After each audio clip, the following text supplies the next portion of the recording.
Here is scene 1 expanded to 600 words, with no headings and no ending sentence, just the narrative as you requested.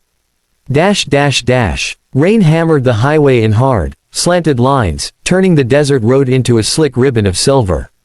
Diesel trucks hissed past, their tires throwing up waves of spray that stung like gravel. On the far shoulder, where the asphalt crumbled into dust, a gleaming black sedan sat dead, hazard lights blinking weakly, like the pulse of something fading. And beside it, holding an umbrella that did nothing against the storm, stood a woman who clearly didn't belong to this landscape of leather, grit, and wet pavement. Elias spotted her before he heard the cough of her car's dying engine.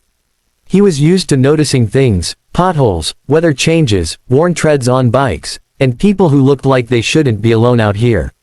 He eased off the throttle of his patched-up motorcycle, the engine growling down as he coasted toward her.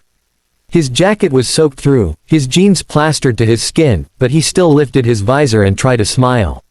"You look like you could use a hand," he called over the rain. The woman turned, and even through the curtain of storm, Elias could see she was beautiful in the polished, unreachable way big city people often were.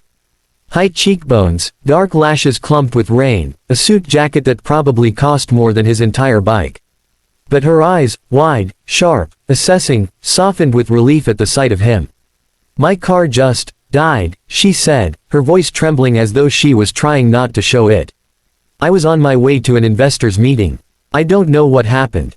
It just shut off." He walked closer, boots splashing through shallow streams. Up close, he could see she was shivering. The desert might be known for its heat, but storms dragged in a cold that seeped into the bones. "I'm Elias," he said. "I can take a look." She nodded, stepping aside as he lifted the hood. A wave of steam hit his face, carrying with it the smell of burnt wiring. He winced. This wasn't going to be a quick fix, not without tools, not without a tow truck, and certainly not in this storm. "It's bad, isn't it?" she asked quietly. He closed the hood gently and wiped rain from his forehead. "Yeah, whatever blew out, it took the engine with it. You're not getting this thing anywhere tonight." For a second, she looked like someone had cut the rope she was gripping to steady herself. Her eyes darted down the empty road, then to her phone, where the screen glowed with the cruel truth: no service. "They're expecting me," she murmured. "They're already doubtful about the merger, and if I don't show up," she trailed off, pressing a hand to her forehead. "This can't be happening today." Elias wasn't sure what kind of meeting could make someone this desperate, but he recognized the tightness in her posture.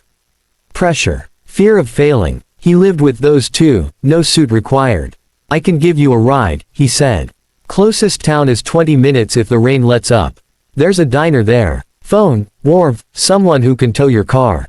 She blinked at the motorcycle, at the wobbling rain-streaked silhouette of it. "On that," he smirked. "It's sturdier than it looks. And it's better than standing here freezing." Lightning cracked behind him, illuminating the empty road in a flash of white. She flinched, clutching her soaked jacket. When she looked back at him, something had changed, not trust exactly, but something like surrender to necessity. "My name is Arya," she said softly. "Arya Langford." Elias froze for a heartbeat. Langford. As in Langford Industries. As in the woman whose face he'd seen on billboards in half the states he'd driven through. CEO. Billionaire. Untouchable. And now stranded in the rain. Asking for help from a broke biker with mud on his boots and nothing to offer except the only thing he had. A way out of the storm. Here is scene 2 for the story. Poor biker helps stranded CEO. What happens next changes everything. Not 600 words, since you only expanded scene 1. This is a regular length scene 2. Scene 2. The rain had finally stopped by the time Mason rolled into the small desert gas station. His patched-up leather jacket dripped steadily onto the concrete, but he didn't care. He was used to discomfort, used to long rides, used to pushing through.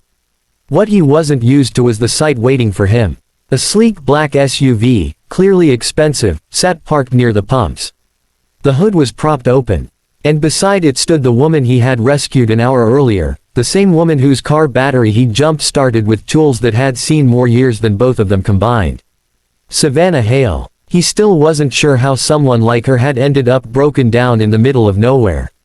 She wore a fresh blazer now, but her hair was still damp from the storm, and the dusty morning light made her look more human than the polished CEO he'd glimpsed in the backseat of her SUV earlier. When she noticed him, she straightened, almost too quickly, as if relieved, which puzzled him. "You're here," she said, sounding like she couldn't decide if she was surprised or grateful. Mason killed the engine and pulled off his helmet. Just grabbing gas. The station was nearly empty. The quiet wrapped around them. She hesitated, then approached. "I didn't get to thank you properly. You showed up out of nowhere and fixed a problem my security team couldn't." He shrugged, uncomfortable with praise. "Wasn't much. Just a dead battery. But you stopped," she insisted. "And you didn't have to." The way she said it made him look at her differently. Not like a CEO, not like someone wealthy enough to replace the entire SUV without blinking, but like a woman who wasn't used to people doing things for her without expecting something in return. "You headed to the city?" he asked, nodding toward the SUV. She exhaled, pushing a strand of hair from her face. "Trying to. But the engine light came on as soon as I started driving again. Mind if I take a look?" Her smile then, quick, relieved, almost shy, was something he wasn't prepared for. He leaned under the hood, checked the hoses, listened to the engine struggle when she turned it on. After a few minutes, he stepped back. "Your alternator's going bad," he said grimly. "You'll get another few miles, maybe. After that, you're stuck." Her face fell. "I have to be in Phoenix by noon. A board meeting. One I can't reschedule." Mason scratched the back of his neck. He knew what it meant to have somewhere important to be and no way to get there. He also knew he had no business offering what he was about to offer, but he heard himself speak anyway. "I can take you," he said. "My bike will make it. You'll be there on time." She blinked, startled. "On your motorcycle. Only option unless you want to wait 4 hours for a tow." Savannah looked at him, really looked, at the worn jacket, the road-scarred helmet, the man who lived by fixing broken things with his hands. "You'd do that for me?" she asked softly. "It's just a ride." But they both knew it wasn't. Not anymore. She nodded slowly, something shifting in her expression, something cautious but undeniably curious. "All right," she said. "Take me to Phoenix." And that was the moment Mason realized his simple act of kindness was spiraling into something much bigger than either of them expected. Scene 3. When the biker showed up at the downtown tower later that afternoon, he almost turned back. The building looked too expensive for someone like him, nothing but mirrored glass, marble steps, and a valet who clearly believed motorcycles shouldn't exist. Still, she had asked him to come. And something about the way she'd looked at him on that roadside, like he wasn't invisible, made it impossible to refuse. Inside, the lobby was all polished stone and quiet air-conditioned luxury. He stood there awkwardly, helmet tucked under his arm, trying not to look like someone security should escort out. Then the elevator doors slid open and out she came, the CEO from the highway, except now she looked even more powerful, heels clicking confidently, yet her eyes brightened the instant she spotted him. "You actually came," she said, stepping toward him with a rush of relief that surprised them both. "I wasn't sure you would." "I wasn't sure either," he admitted, rubbing his neck. "Didn't think I'd fit in around here." "You fit just fine," she replied, and the warmth in her voice made heat creep up his ears. She led him upstairs to a private office that overlooked the whole city. He'd never seen a view like that. She gestured for him to sit, but he stayed standing, afraid he'd ruin the expensive-looking chair. "I owe you more than a thank you," she said softly. "That highway is dangerous. People passed me for 20 minutes without stopping. You were the only one who cared." He shrugged. "Didn't feel right to leave someone out there." "That's exactly why you're here."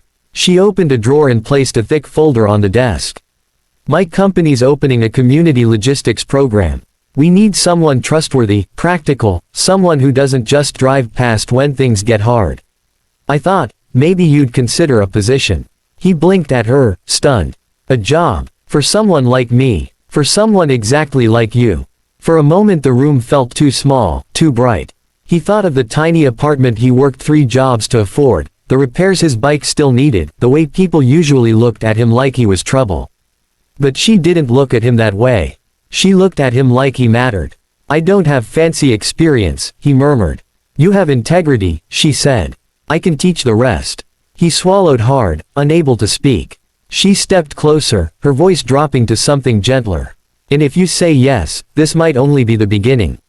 Scene 2. Rainwater still clung to the CEO's lashes as she sat on the back of the biker's old Honda, gripping the sides of the seat because she clearly didn't know where to put her hands. The engine buzzed, coughing now and then, but it was enough to carry them down the deserted mountain road. Lucas kept his eyes forward, pretending not to notice how tense she was, though the soft tremble of her breath reached him every time the wind died. She had introduced herself as Evelyn Hart, and the name meant nothing to him. He didn't follow corporate worlds or financial rankings. All he cared about was that she was cold, stranded, and needed help. The storm clouds broke just long enough for pale sunlight to slip through, illuminating the dirt smudges on her once immaculate blazer. She looked less like a CEO now and more like someone who had been running from something.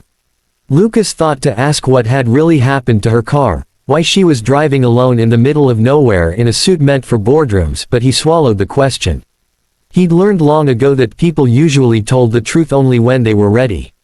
When they reached the small roadside diner, Evelyn exhaled in a rush, as though she'd been holding in everything: fear, exhaustion, pride. Lucas dismounted first and offered a hand, expecting her to ignore it. To his surprise, she took it. Her palm was small, cold, and she held on a fraction longer than necessary. Inside, the diner smelled of coffee and fried potatoes, a comforting contrast to the storm behind them.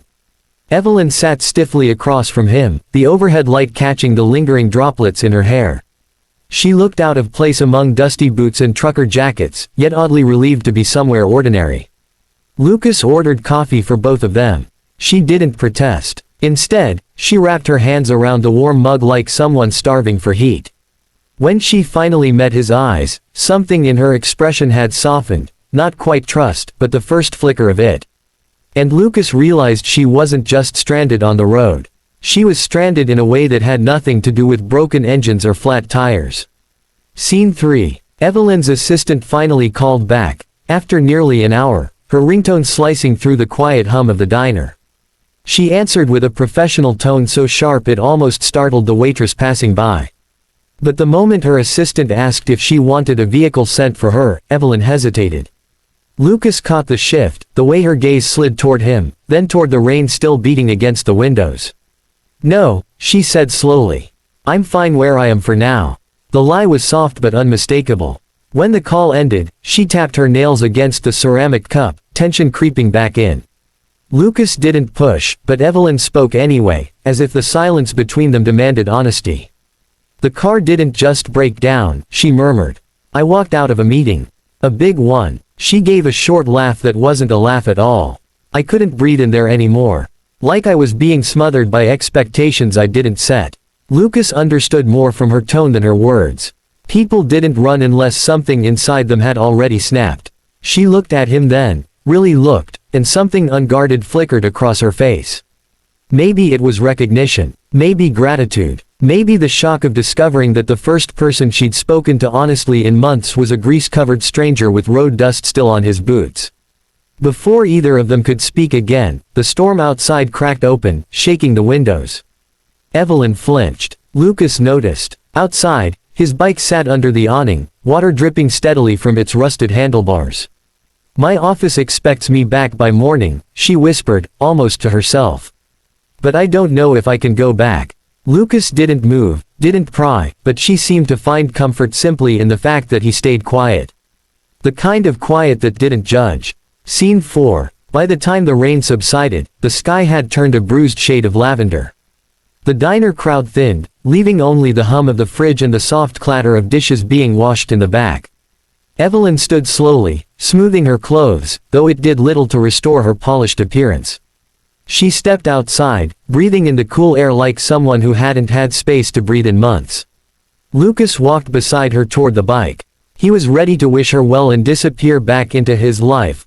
Long rides, odd jobs, and evenings spent fixing engines in the fading heat of his garage. But Evelyn hesitated near the curb, her expression shifting into something unreadable. "You don't seem to want anything from me," she said quietly. "That's rare." Lucas shrugged. "You needed help. That's all." Her eyes softened at the simplicity of it. She reached into her damaged briefcase and pulled out a sleek business card, but when she looked at it, she frowned. It was a symbol of the world she'd just run from. Slowly, she tucked it away again. Instead, she asked, "Can you take me somewhere? Not back to the city. Somewhere quiet." The request caught him off guard, but she looked at him with a mix of vulnerability and resolve that made it impossible to dismiss. She wasn't asking for a ride. She was asking for a pause, a moment outside the world that kept trying to claim her. Lucas nodded once. Evelyn exhaled, relieved, and climbed onto the bike with more certainty this time, her hands resting lightly at his waist. As the engine roared to life beneath them, the fading storm light glinted on the wet pavement ahead, opening a road neither of them had planned to take.